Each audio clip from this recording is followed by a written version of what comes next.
Pernah nggak saudara mikir, kenapa sih Tuhan nggak habiskan aja Adam dan Hawa ini? Bikin lagi, selesai kan?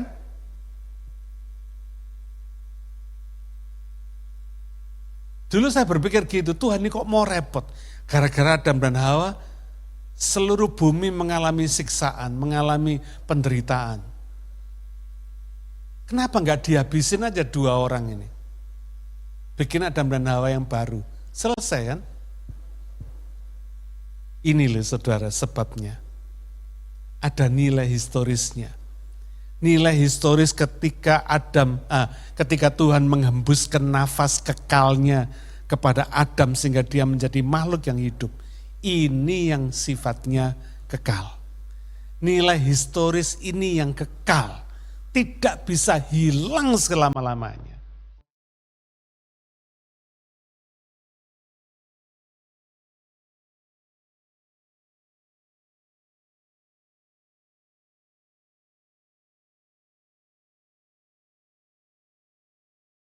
Good morning, selamat pagi saudara. Saya juga mau menyapa semua jemaat global kita dan para YouTube subscribers yang setia mengikuti channel kebaktian kita.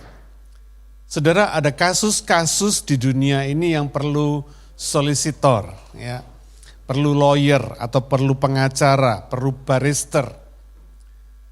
Mereka adalah mediator atau penengah yang bertindak di hadapan hukum untuk mewakili dan membela kita.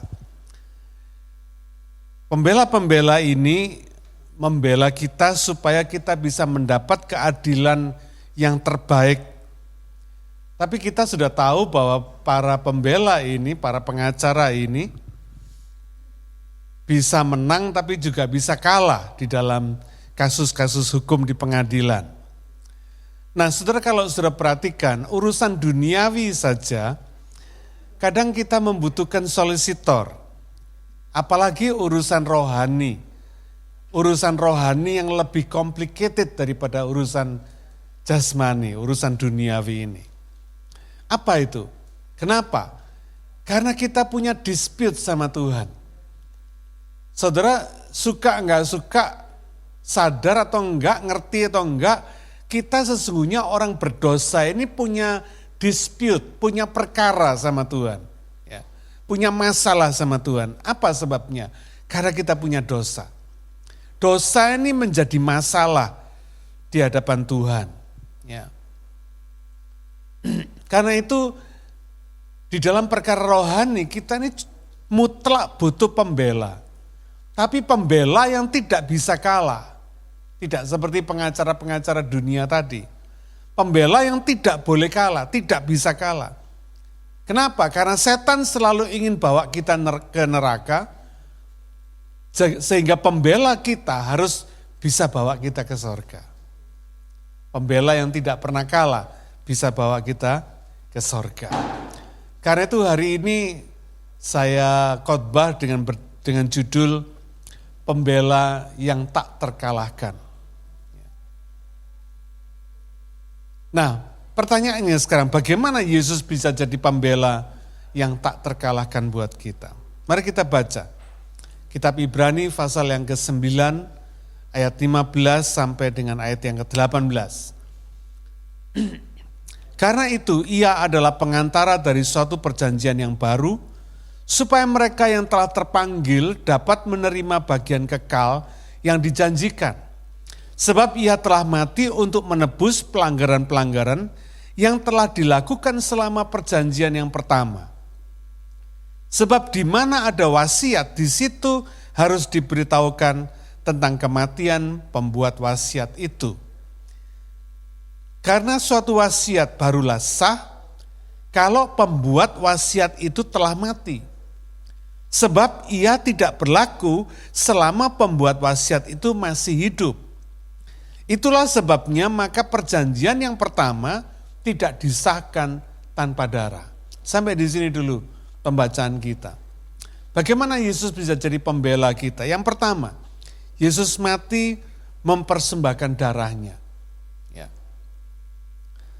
Keadilan Allah dinyatakan lewat hukum Taurat. Ya. Keadilan Allah ini adalah sebagian dari kebenaran. Sebab Allah bukan cuma adil tapi juga kasih. Nah, bagian kebenaran bahwa Allah itu kasih, ini tidak bisa dipenuhi oleh hukum Taurat. Kenapa? Karena hukum Taurat hanya taunya yang berdosa mesti mati. Yang berdosa harus dihukum. Sebab dosa memang penyebab kematian. Jadi dalam hukum Taurat tidak ada yang namanya kasih itu. Saudara ingat ada hukum Taurat yang mengatakan mata ganti mata, gigi ganti gigi. Artinya orang yang sudah membunuh dia harus dibunuh. Orang yang sudah melakukan kesalahan dia harus dihukum. Tidak ada kasih. Sebelum dosa masuk ke Taman Eden, tidak ada kematian. Manusia diciptakan Allah sempurna.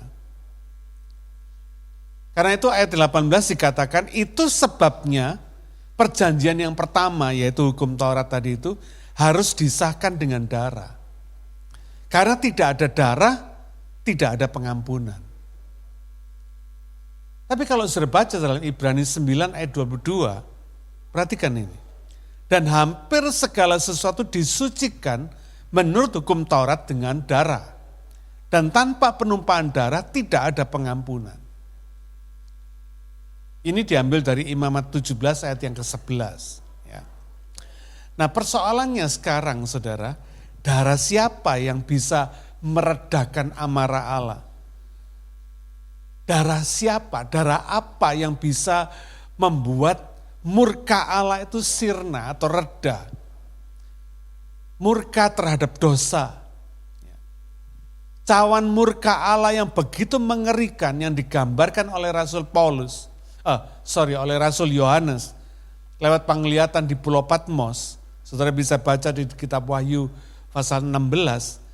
Cawan murka Allah yang sebegitu mengerikannya ini, bagaimana bisa diredakan? Ya. Tidak ada yang bisa selamat dari cawan murka Allah ini. Kalau saudara perhatikan, baca Wahyu pasal 16. Tidak ada satu orang pun yang bisa lolos dari cawan murka Allah. Jadi menurut keadilan Allah, darah yang harus ditumpahkan adalah darah manusia. Sebab yang berdosa adalah manusia, betul? Tapi tidak ada darah manusia yang layak, yang worth it untuk dipersembahkan di hadapan Allah. Karena semua manusia sudah berdosa, Roma 3 ayat 23. Itu sebabnya Allah memerintahkan untuk mempersembahkan korban darah binatang. Darah binatang yang terbaik, binatang yang tak bercacat. Itu syaratnya korban binatang ini. Saudara bisa bayangin di sini ya. Kenapa kok Tuhan pilih darah binatang yang the best, yang tak bercacat? Saudara ini prinsip yang kita mesti ngerti. Karena di hadapan Tuhan, darah binatang itu masih lebih baik daripada darah manusia berdosa. Nangkap gak saudara ya? Kenapa kok begitu? Karena memang binatang gak pernah berdosa. Saya paling suka lihat National Geography. Saya perhatikan bagaimana Tuhan menciptakan binatang-binatang ini. Luar biasa. Saudara. Binatang-binatang ini hanya membunuh kalau mereka lapar. Kalau mereka nggak lapar, biar mangsanya lewat di hadapannya, nggak diapa-apain saudara. Jadi di hadapan Tuhan, binatang tuh nggak pernah berdosa. Sampai kapan pun nggak pernah berdosa, betul? Nggak mengenal dosa binatang itu. Karena insting membunuh, insting melukai lawannya atau mangsanya itu diciptakan oleh Tuhan. Bukan untuk memuaskan nafsu mereka, tidak. Tapi untuk membuat siklus hidup mereka terus terpelihara. Saya mengerti kebenaran ini, saya geleng-geleng kepala.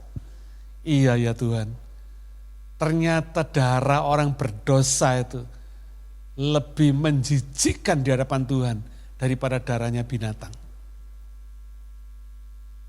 Itu sebabnya Tuhan memberikan syarat binatang yang korban ini harus yang terbaik. Tidak boleh ada cacatnya. Ya.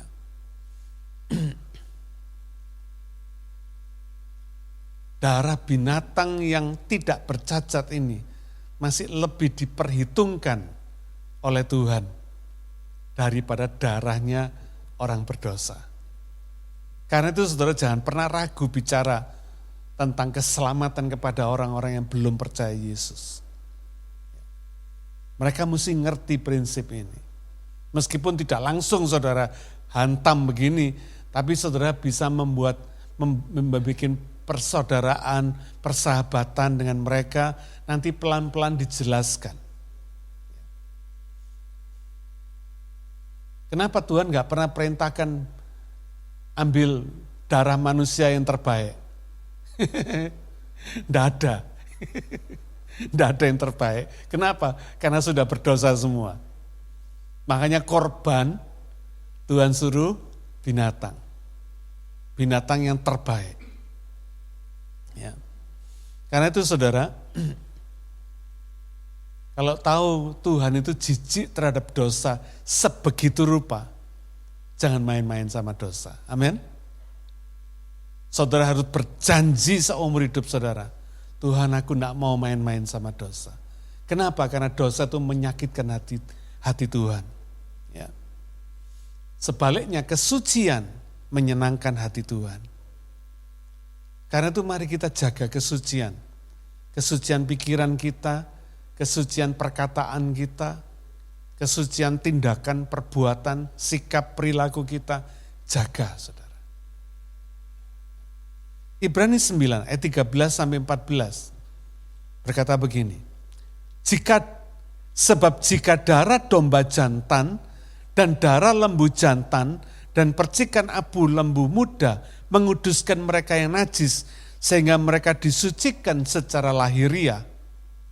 NIV berkata, sprinkled on those who are ceremonially unclean, sanctify them so that they are outwardly clean.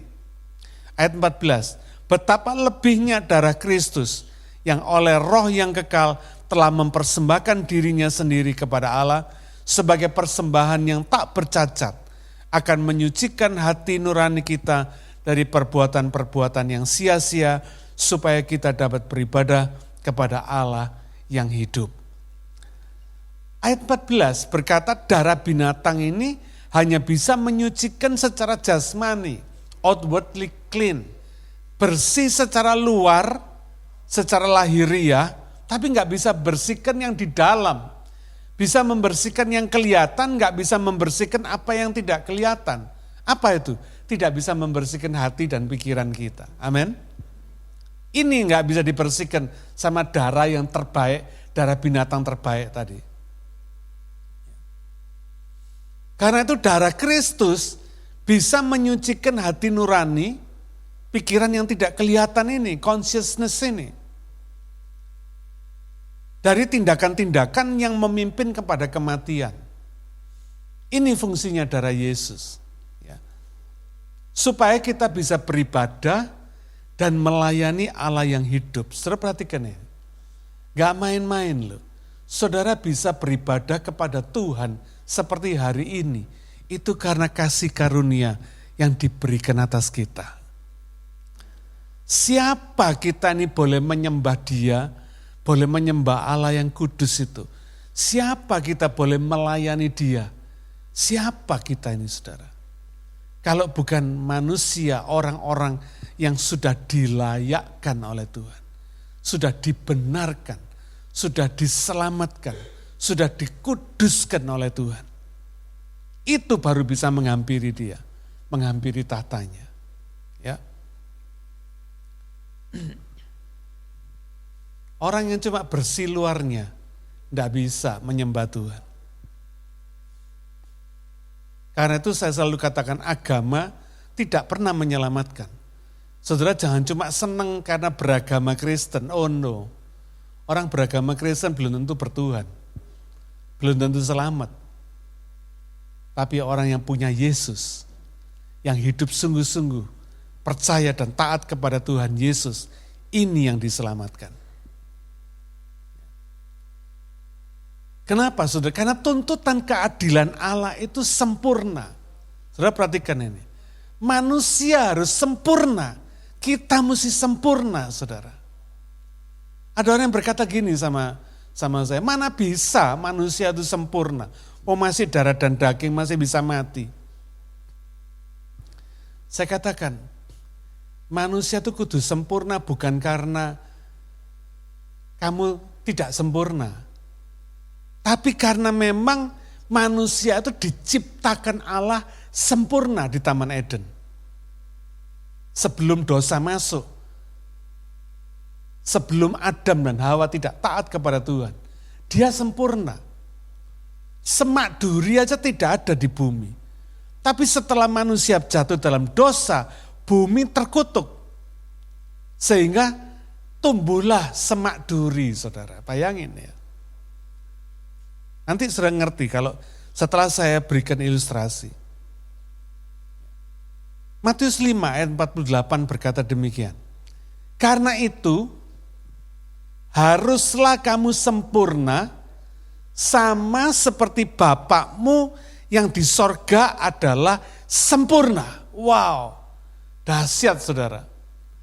Kita ini disuruh sempurna kayak Bapak di sorga. Bayangin, ini targetnya Tuhan.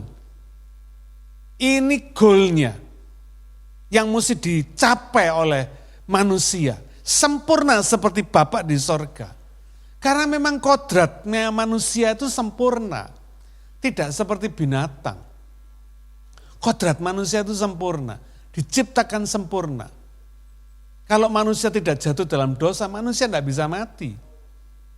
Ya. Roh jiwa tubuh kita ini diciptakan sempurna. Kenapa? Karena dihembuskan oleh nafas Allah yang sempurna. Waktu manusia diciptakan dari debu tanah, lalu Tuhan menghembuskan nafasnya. Sehingga manusia itu menjadi makhluk yang hidup. Ada hembusan nafas Allah yang sempurna di dalam hidup manusia. Makanya Tuhan minta sempurna. Gua ciptakan lu sempurna, maka lu harus sempurna. 1 Tesalonika 5 ayat 23. Semoga Allah damai sejahtera menguduskan kamu seluruhnya. Dan semoga roh jiwa tubuhmu terpelihara sempurna dengan tak bercacat pada kedatangan Yesus Kristus Tuhan kita. Wow, mantap saudara. Ngerti saudara ya? Jadi ketika kita ini menyambut Tuhan, entah Tuhan datang duluan atau kita yang berangkat ke Tuhan duluan, itu enggak masalah. Yang penting ketika kita ketemu Tuhan, kita mesti sempurna. Ini targetnya Tuhan, ini permintaannya Tuhan. Ini goal yang sudah di set up sama Tuhan. Karena itu hidup ini enggak boleh main-main saudara. Kita nggak boleh cuma jadi orang Kristen biasa-biasa saja. Tapi sungguh-sungguh orang Kristen yang selamat, yang sungguh-sungguh bakal selamat. Nggak main-main saudara. Tuhan ingin supaya kita sempurna ketika kita menyambut kedatangannya. Ketika kita ketemu dengan dia. Wow. Ngeri ya. Ini targetnya Tuhan, nggak bisa dibantah saudara. Mau siapapun juga yang bantah, biar pakai alasan kita masih darah dan daging dan sebagainya. Nanti sudah ngerti. Kenapa kita ini meskipun masih dalam darah dan daging, harus sempurna. Kenapa? Karena memang Tuhan yang menyempurnakan kita. Ya, ngerti ya? Tuhan yang menguduskan kita. Tuhan yang menyelamatkan kita. Tuhan yang membenarkan kita. Memang kita nggak bisa sempurna, tapi disempurnakan oleh Tuhan. Nah gimana kita ini bisa disempurnakan? Ya mesti taat. Amin. Sederhana kok saudara. Cuma taat. Nah manusia ini jeleknya satu. Yang diperbolehkan semua buah dalam taman boleh dimakan, satu yang nggak boleh yang dimakan, saudara. Inilah manusia. Ya. Dableknya tuh seperti gitu.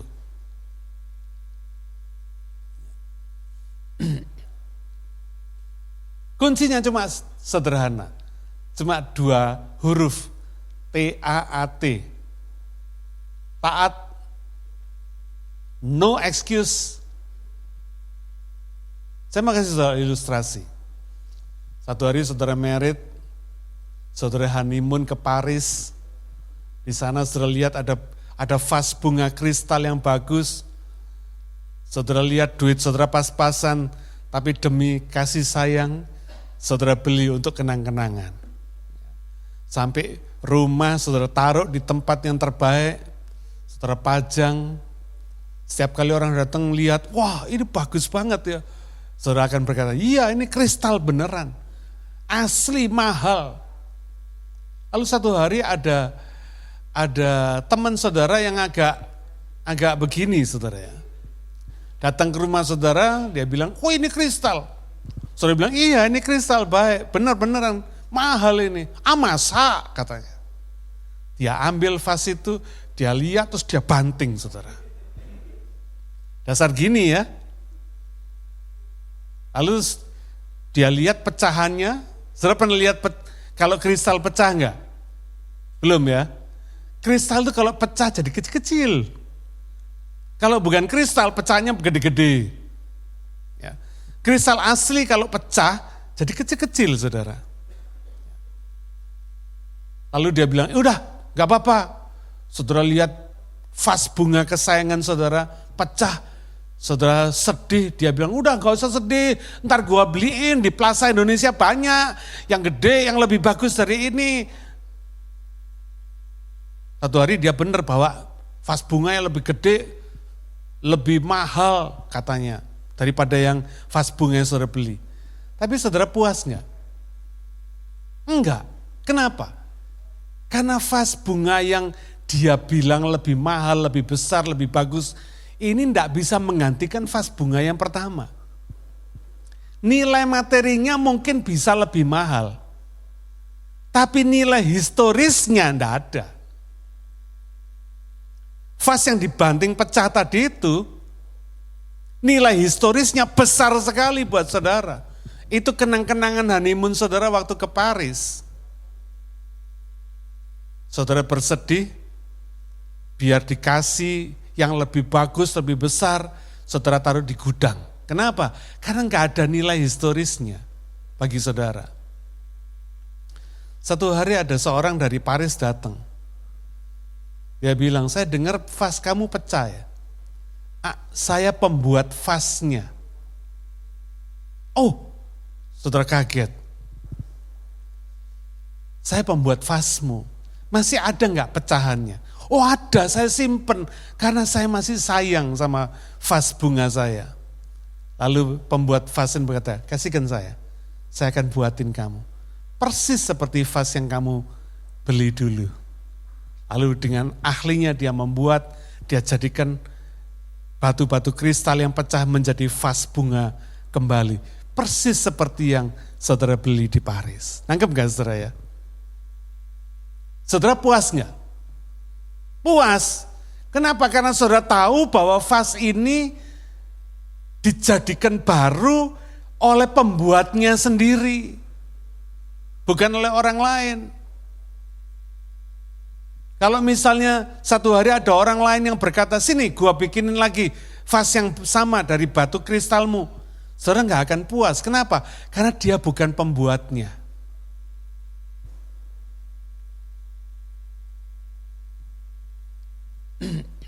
Itu sebabnya, pernah gak saudara mikir, kenapa sih Tuhan gak habiskan aja Adam dan Hawa ini? Bikin lagi, selesai kan?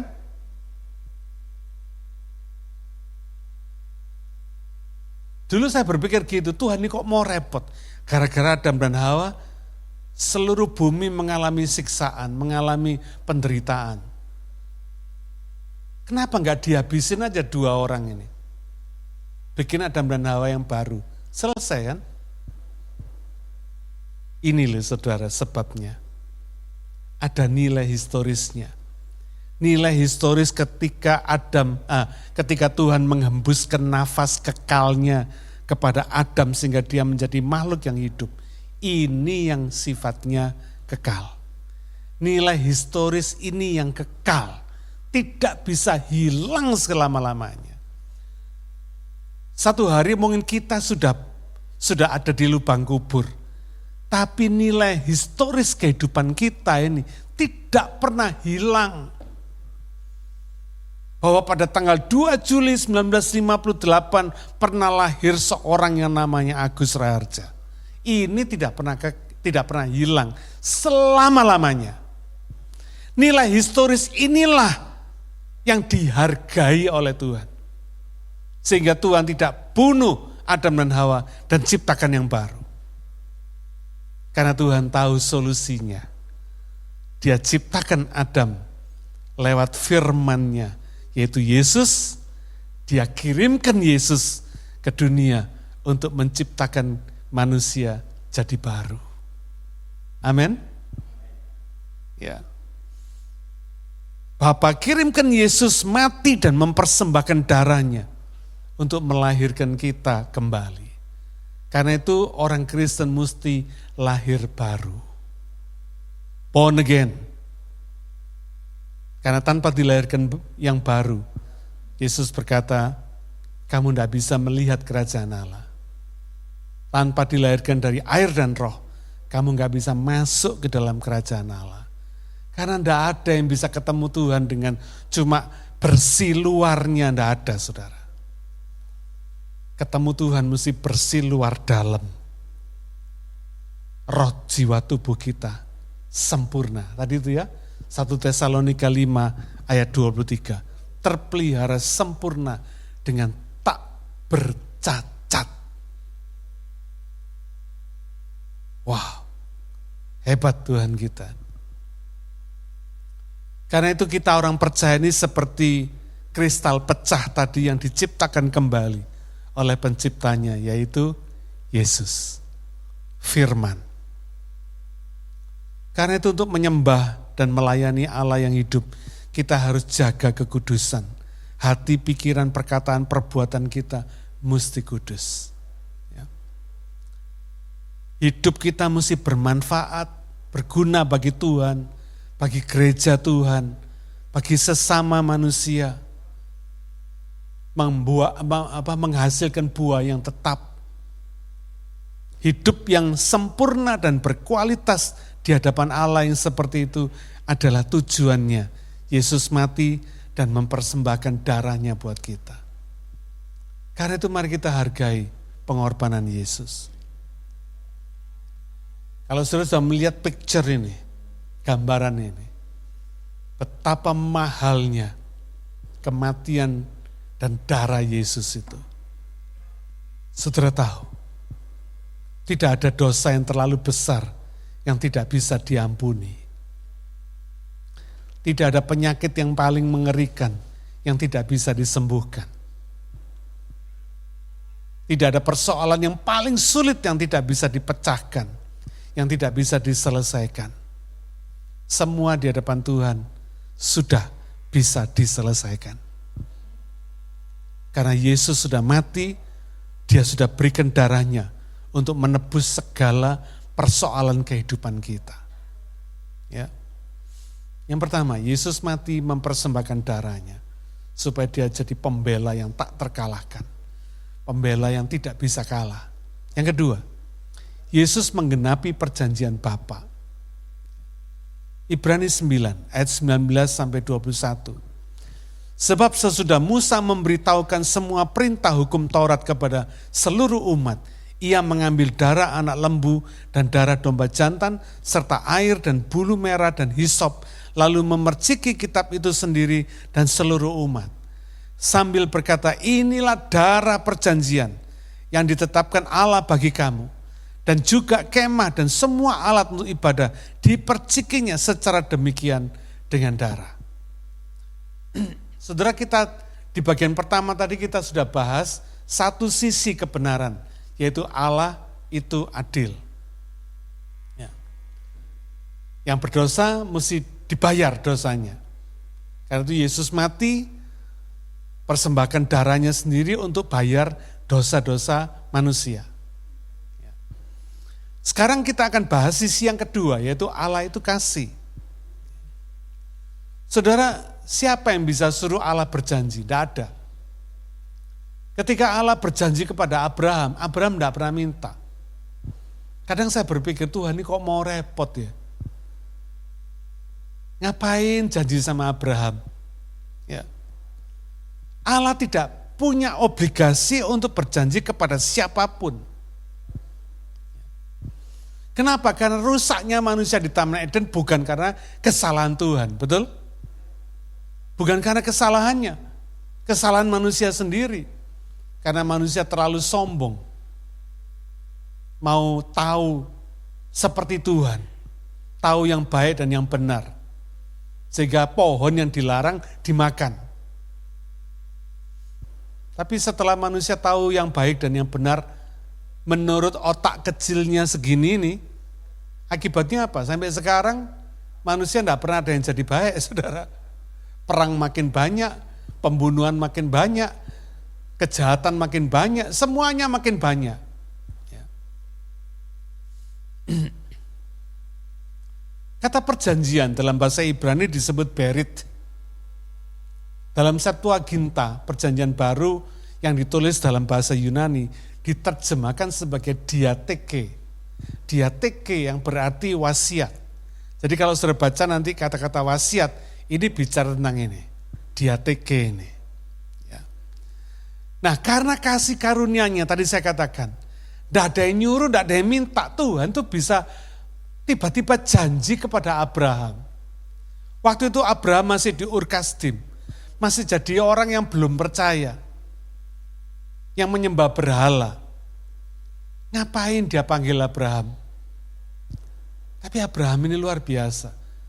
Meskipun dia belum mengenal Tuhan, dia taat. Sehingga ketika Abraham taat, keluar dari Ur Kasdim, ikut Tuhan, tidak pernah ditentukan sama Tuhan, nanti kamu tak bawa ke sini, tidak diceritakan.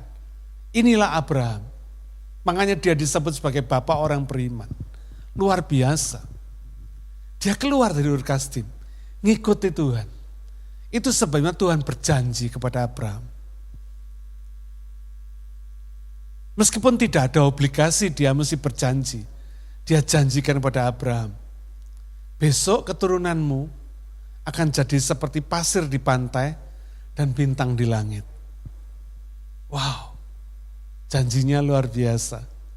Kepada Abraham yang mandul, yang sudah mati pucuk, istrinya Sarah yang mandul, yang tidak masuk akal. Karena itu dalam Roma pasal 4 dikatakan Abraham itu tetap percaya meskipun tidak ada dasar untuk berharap. Tapi Abraham berharap juga. Hebatnya Abraham. Ya. Ini yang disebut wasiat. Wasiat atau janji, atau kalau kita sekarang tahu will. Ya. Kalau sudah nulis will artinya apa? Apa yang sudah katakan ini adalah janji nanti kalau saudara meninggal, apa yang sudah tulis di will ini harus dijalankan. Itu wasiat. Dan wasiat ini baru berlaku kalau kita sudah meninggal. Ya. Demikian juga wasiat janji kepada Abraham ini. Tapi 430 tahun kemudian, keturunan Abraham ini yang dibawa keluar dari Mesir oleh Tuhan ini, itu yang nanti akhirnya mencobai Tuhan. Nanti sudah baca ya dalam kitab Keluaran pasal yang ke-20, sudah bisa baca betapa orang Israel ini ngomel terus, nuntut ini, nuntut itu, terus mencobai Tuhan. Bahkan sampai akhirnya mereka bilang sama Tuhan, berikan hukummu nanti aku akan melakukannya. Kelihatannya bagus toh? Lucu saudara, ketika di Sinai orang Israel mengatakan nanti kami akan melakukan firman-Mu, akan melakukan hukum-hukum-Mu, perintah-Mu. Ajaibnya Tuhan ngomong gini, Musa, kasih tahu mereka semua ya, Jangan ada yang naik ke gunungku ini ya. Jangan ada tangan mereka menyentuh gunungku ini. Ternak mereka pun juga. Imam-imam mereka pun juga tidak. Cuma kamu yang boleh naik ke gunungku ini. Lucu enggak saudara? Mestinya kan Tuhan senang. Tapi enggak, Tuhan enggak senang. Kenapa? Itu kesombongan. Siapa kita yang bisa melakukan firman-Nya? Kalau enggak atas pertolongan Tuhan, baru kita bisa. Amin. Tidak ada yang bisa. Tapi mereka sombong. Nanti saya akan melakukan firman-Mu. Akhirnya Tuhan kasih hukum Taurat. Ngerti saudara ya? Jadi hukum Taurat ini bukan hukum yang sengaja Tuhan berikan kepada mereka. Tapi karena mereka minta hukumnya Tuhan. Mulai dari Mesir sampai ke Sinai, Tuhan tuh memberikan pengawalan, pemeliharaan atas kasih karunia. Makanya saya heran sama Tuhan. Tuhan orang Israel udah bersungut-sungut model kayak begini. Nantang Musa segala macam, nantang Tuhan. Kok Tuhan masih penuh kasih sayang, ndak babat habis mereka. Tapi ketika mereka minta hukum sama Tuhan di Sinai, Tuhan berikan hukumnya. Dan Tuhan berkata, mulai sekarang ya, ini hukumku, lakukan. Dan saudara tahu apa hukumnya, ya kan? Berzina, rajam sampai mati. Ada yang mencuri, potong tangannya. Wih, ngeri saudara. Tuhan berikan hukumnya. Saudara, 430 tahun, saudara ngerti ya? Ini wasiat diberikan kepada Abraham, janji kasih karunia. Bukan karena Abraham baik, bukan karena Abraham taat. Tuhan memberikan janjinya karena kasih karunia. Tapi 430 tahun kemudian, hukum Taurat ada akibat permintaan Israel, keturunannya Abraham. Karena itu hukum Taurat ini harus diselesaikan. Hukum Taurat ini menjadi batu sandungan terhadap wasiat kepada Abraham ini, sehingga wasiat ini tidak bisa dijalankan. Ngerti nggak saudara ya?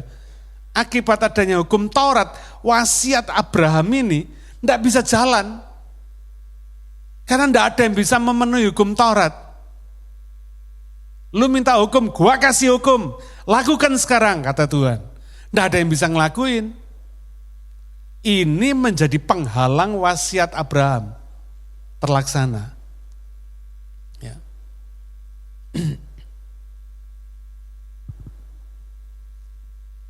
Jadi mesti gimana? Wasiat ini mesti dijalankan, hukum Taurat ya mesti dijalankan. Dua-dua mesti dijalankan. Yang satu ini wasiat berdasarkan kasih karunia, yang hukum Taurat berdasarkan keadilan. Dua-dua mesti dijalankan. Kenapa? Karena ini memang dari Tuhan. Hukum Tauratnya ya dari Tuhan, janji wasiat kepada Abraham ya dari Tuhan. Apa yang dari Tuhan mesti dijalankan, saudara. Nggak bisa enggak. Mari kita baca Galatia 3, ayat yang ke-15 sampai 18. Saudara-saudara, baiklah aku pergunakan suatu contoh dari hidup sehari-hari.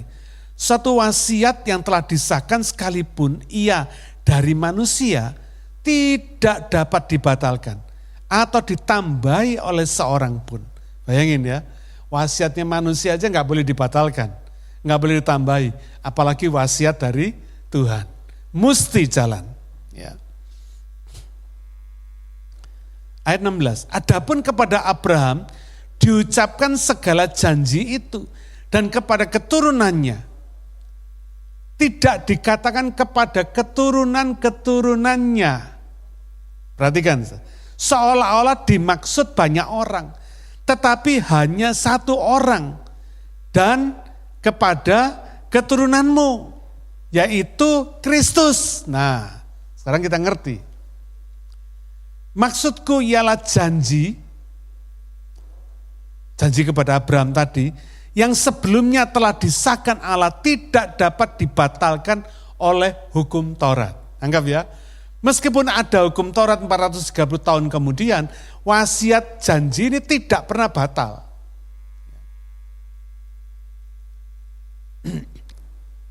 Maksudku ialah janji yang sebelumnya telah disahkan Allah tidak dapat dibatalkan oleh hukum Taurat yang baru terbit 430 tahun kemudian. Sehingga janji itu hilang kekuatannya. No, kata Tuhan. Sebab jikalau apa yang ditentukan Allah berasal dari hukum Taurat, ia tidak berasal dari janji, tidak berasal dari kasih karunia. Tetapi justru oleh janjilah Allah telah menganugerahkan kasih karunia-Nya kepada Abraham. Luar biasa, saudara. Ya.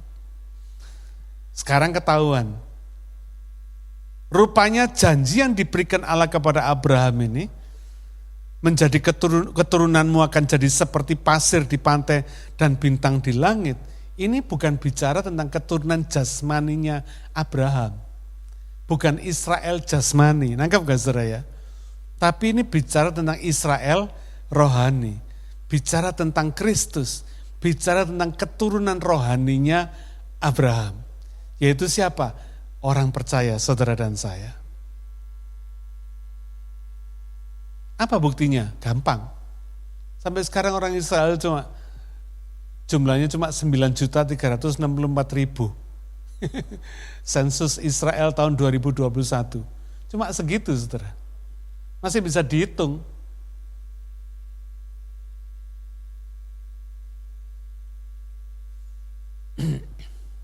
Itu sebabnya Kristus mati supaya darahnya bisa jadi korban penebus dosa menurut hukum Taurat, hukum yang diminta Israel tadi itu, supaya wasiat janji kasih karunia kepada Abraham bisa digenapi.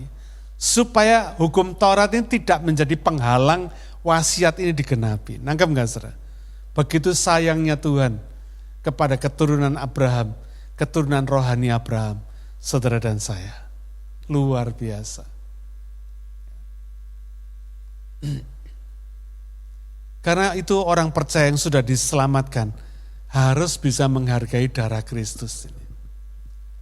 Kalau orang tidak bisa menghargai darah Kristus ini, dipastikan hidupnya biasa-biasa saja. Tidak bakal bisa sungguh-sungguh percaya kepada Tuhan, sungguh-sungguh taat kepada Tuhan. Karena apa? Nggak bisa menghargai darah Kristus. Bagaimana orang percaya bisa menghargai darah Kristus? Ya memusatkan hidupnya kepada Kristus, kepada Tuhan. Ya. Kenapa? Karena merasa hidup kudus yang saya jalani sekarang ini karena saya utang nyawa sama Kristus. Tolong diputarkan video yang saya siapkan ini. Video singkat tapi video ini sangat memberkati kita. Memberikan contoh supaya kita lebih ngerti apa sih artinya hutang nyawa itu.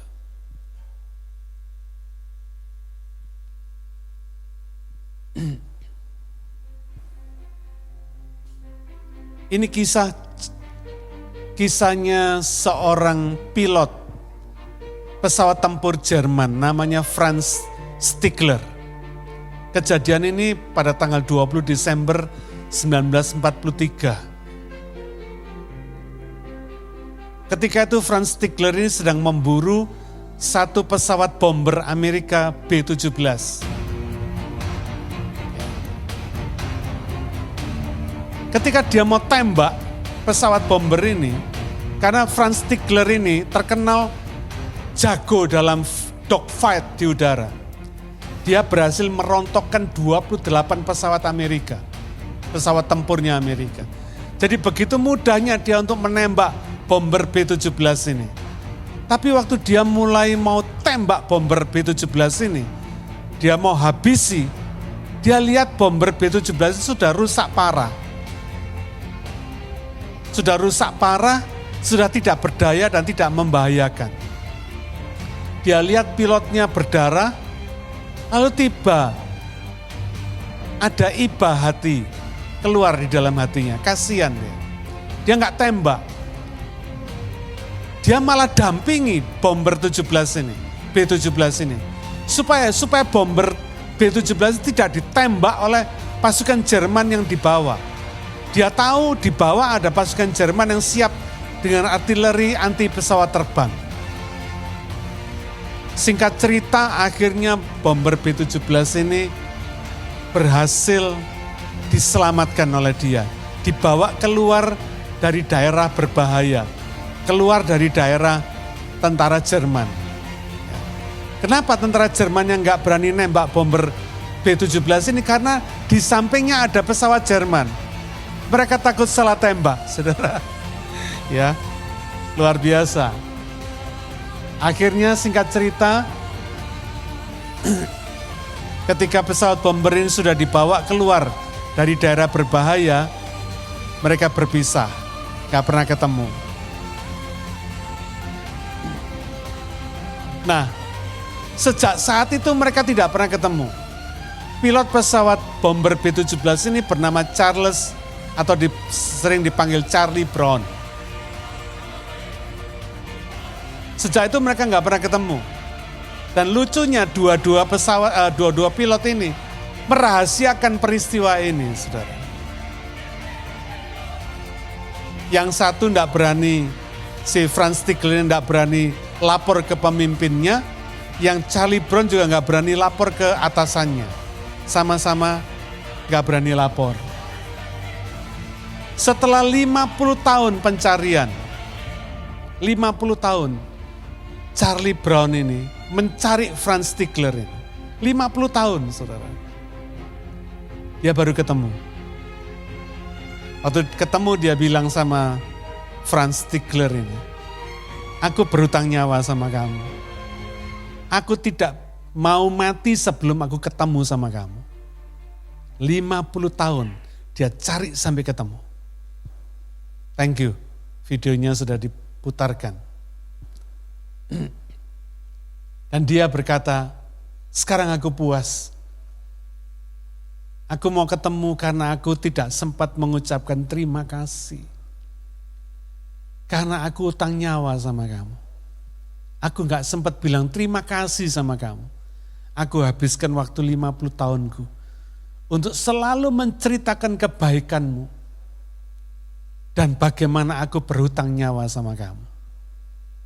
Saudara, ini cerita historis.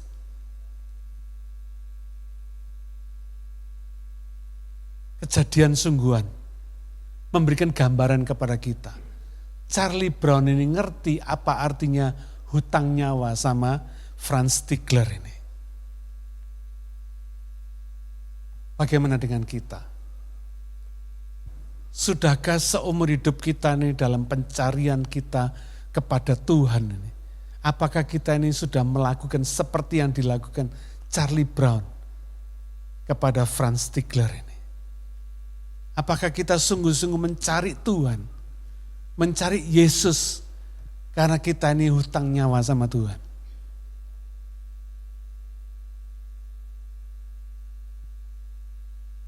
Galatia 3 ayat 20. Seorang pengantara bukan hanya mewakili satu orang saja, sedangkan Allah adalah satu.